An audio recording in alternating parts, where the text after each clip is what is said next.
What up, YouTube? It's your boy, tonyG, and we're here with an official StarCraft World Fastest Possible Ladder match with your boy, tonyG. Currently at the number 5 position. The season is early. It is still young. Not many people have played many games. But your boy, tonyG, is number 5 right now. And this game is a game that I played last night versus your boy tonyG, 12-4. I wish it was 12-3. It would make it sound way better. Versus fire.buu.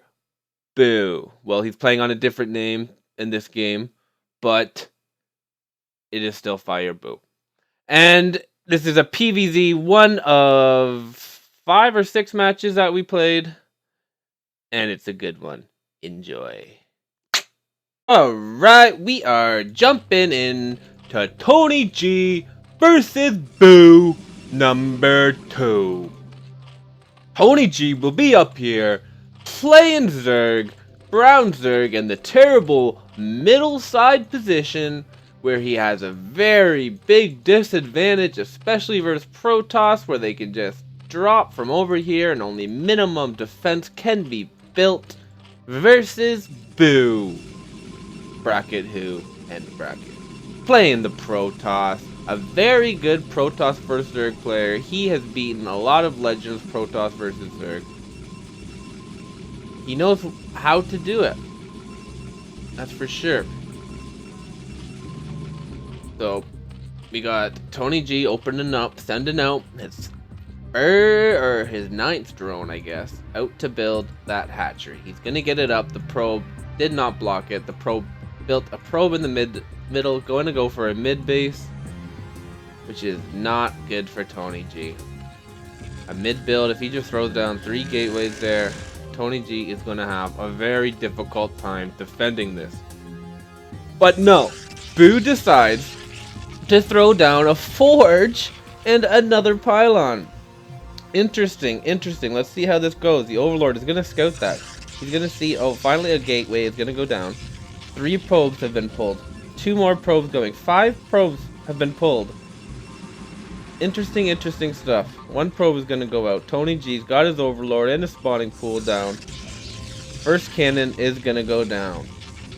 5 probes. I'm not, like, this is good to make sure that the Zerg cannot get any sunken colonies down, because they're going to block all the open space, so there's nowhere for a drone to go.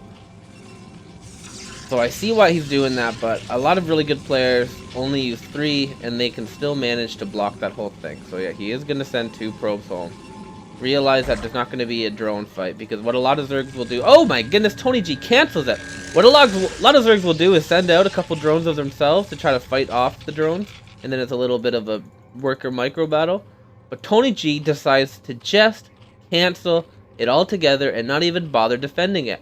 It's probably because he saw so many probes out, which really hurts his economy back home. Buu's economy. So another... Oh my goodness, that original barracks was cancelled.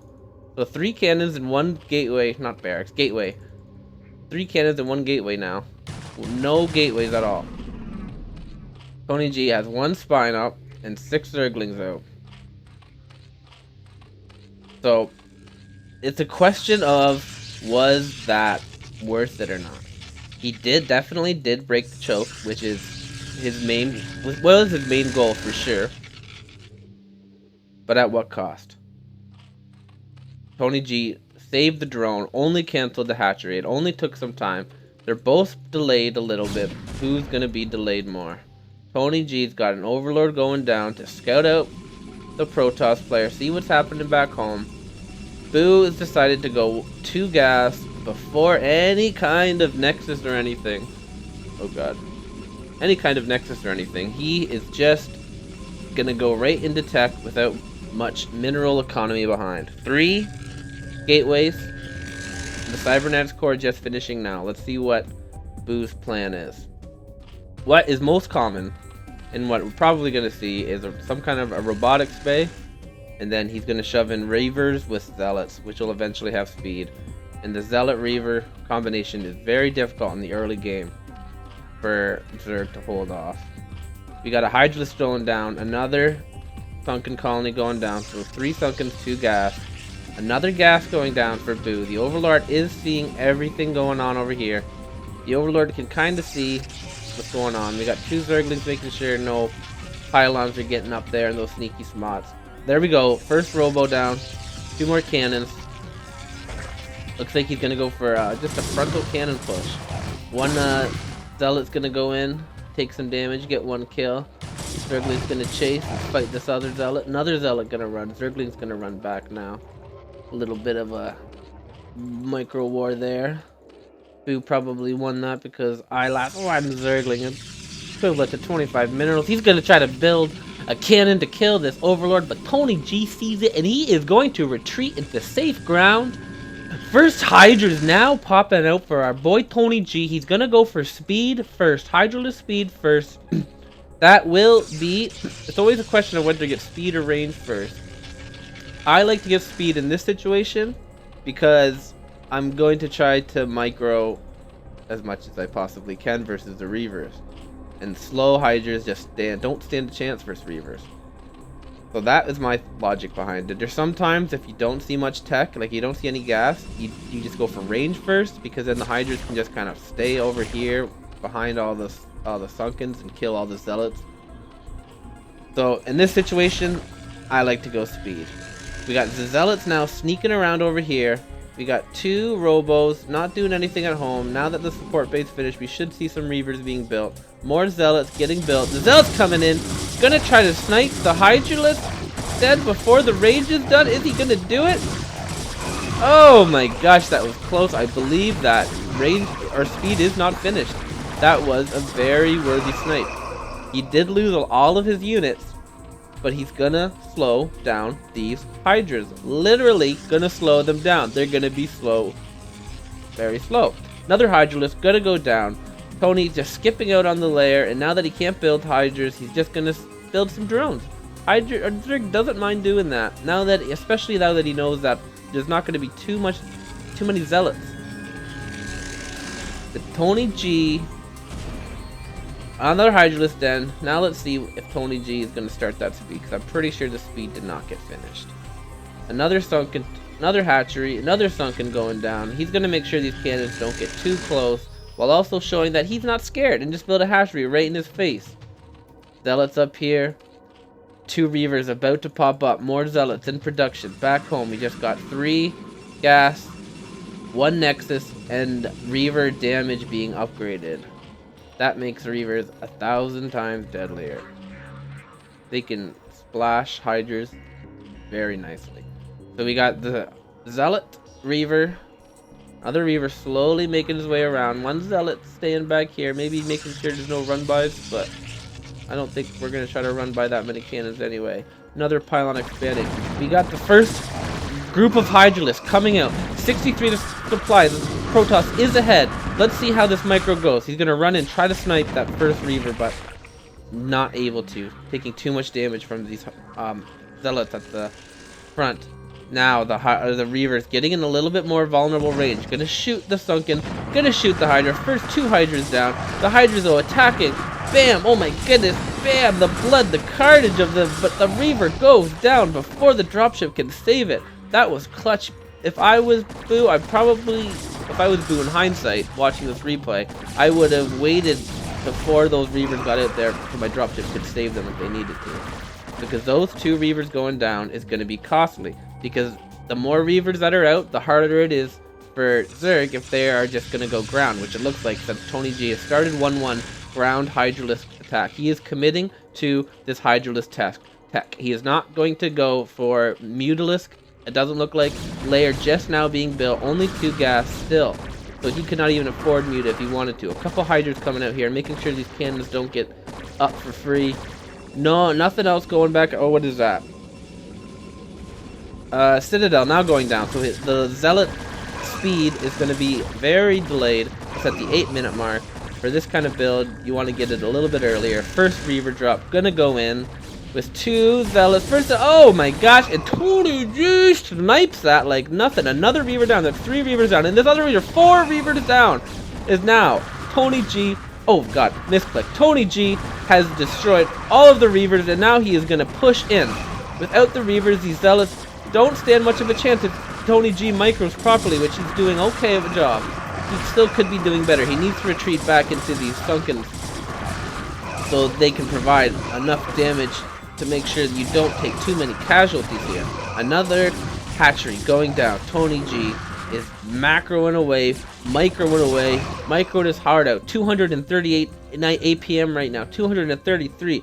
TonyG knows that this situation is tight, and Zerg vs Protoss isn't an easy matchup, and he's got himself in a pretty good situation despite his beginning choke going down. 2 more Reavers gonna go out, try to get some shield by the cannons, but they are out in the open. This other Reaver is gonna be vulnerable. The Hydra is moving back, so the Zealots take the maximum amount of damage while shooting the minimum, or the, yeah, whatever.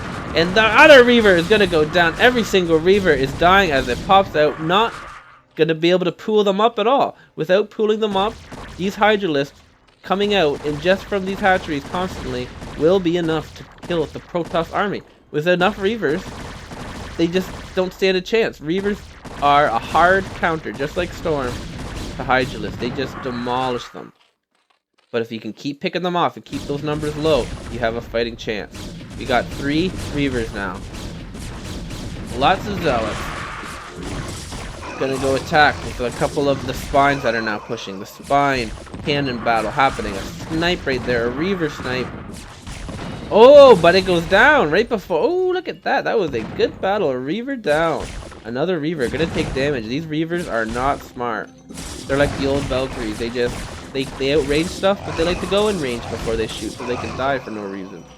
It's very annoying. These things require a lot of micro, and even with micro, they still will be stupid. Like, they'll be stupid. You see pros drop and then they mess up. The Scarab doesn't blow up for some reason. Scarabs sometimes don't blow up. 2 more Reavers going down. The Hydralisk pumping it, or 1 more. There, now we go. 2 more. The Hydra's continuing to pump from all of his hatcheries. Finally, now a couple of gateways going down at home. He realizes that it is a great possibility that this choke that he broke will be broken again. Take it back. TonyG continuing to have Hydras. 1-1 is done. 2-2 has started. Microing these Hydras back into safety with all of their boys. Gonna group up and continue to take out these Robos. With these Robos down, he will have no Robos. 1 Robo now being built at home. 2 Robos. A Citadel and another Nexus now. He is in panic mode. He saved up a lot of minerals. And now he's trying to spend them all.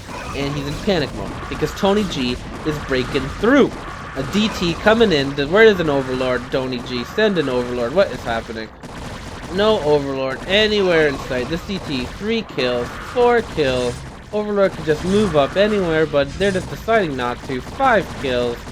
This DT literally saving boo's life right now, because if TonyG just ran by, only 4 cannons wouldn't be enough. He could do it, but he's not. And now the DT is going to go into the Overlord range and get picked off without any micro, but now the Overlord that he did micro over is coming, would have saved their lives. Hydralisk continuing to pump out. TonyG has now begun the Carapace upgrade. He realizes that he spent too much time up here, and then that DT slowed him down and did enough damage that he can no longer break this. With this choke and this gateway in a nice place, these Hydras will take massive damage to destroy this. TonyG does not have enough. Despite all of these Hydras, with the Zealots on Storm too, oh my goodness, Storm does destroy lots of High Templars. Boo doing what he can to counter. Rebuilding all of his infrastructure back at home, trying to get his economy going, his army up, trying to do everything now because he has fallen behind once again. TonyG rallying out the Overlords. Overlord drop, almost finished. Doesn't tell you how much time is left. No, it doesn't. Looks like TonyG's plan is to skip the choke and go for a nice drop. Not many cannons. Not much, not many units. We'll see how this goes. TonyG microing his heart out right now. Macroing out, rallying all of his Hydras to the drop zone. That's what we're going to call this. We're going to call this the drop zone. Boo making sure that his High Templars are in range of his choke. He is expecting a nice storm of Zergling units, Guardians, Hydras, Swarm, Lurkers coming in the front. That's what he is prepared for, or he's preparing for. Dropship's coming out. He's gonna try to go for a storm drop. But look at this. Our boy tonyG has dropped a handful of Hydralisk in the den. Oh my goodness, they're gonna eat that first storm. Second storm going to go down. Third storm before tonyG decides to micro a bit. 5 storms, 6 storms. Oh my goodness. All of these storms doing massive damage. They are gonna take out all of the Hydralisk, but at what cost? He only has 2 storms left now, and another drop is coming through. tonyG saved his overlords. Oh, look at this, though. We got a drop boost coming in. Which one is it? This one is it. Oh, and it gets picked off. Boo, the one that had the bad boys in it, got picked off by tonyG's overlords, who are in the drop zone. Also the drop defense zone, the counter drop defense zone, while also being the offensive drop zone. Impressive stuff by our boy tonyG, rallying the overlords right back as soon as they unload. These Hydras moving in, trying to contain this protoss army. More gateways going down, more High Templars getting loaded up. He's gonna go for a counter drop of his own. Let's see how this goes. Hydra is coming down, but are gonna miss the dropship. The dropship now moving in. Gonna drop one High Templar. Oh my goodness! The High Templar. Oh, boo! That would have been costly if 2 storm High Templars unleashed, but instead he misses completely, and Tony is continuing to push closer and closer to that Nexus. These High Templars have no energy left, nothing. Oh, Reaver is now coming out, but that is way too late. He was not expecting this much pressure this quickly by our boy, dropping in more and more Hydras, rallying into the drop zone. tonyG now going towards the Nexus. The probes have been pulled. He is going to try to do what he can to save his Nexus. He knows if this Nexus goes down, that this game will be over. He will not have the economy to keep up his Zerg. The Hydralisk will take down the Nexus, and GG will be called. Oh my goodness, what a great game. We did have the Greater Spire going up and a couple of Mutalisks going down. We were prepared for Plan B, Operation Break, Boo's Choke. GG, Boo versus... No, wait, rewind. tonyG versus Boo, number 2.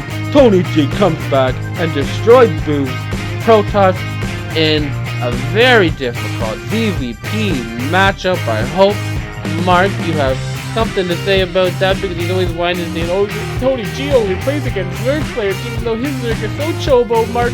Yeah, I haven't forgot about you.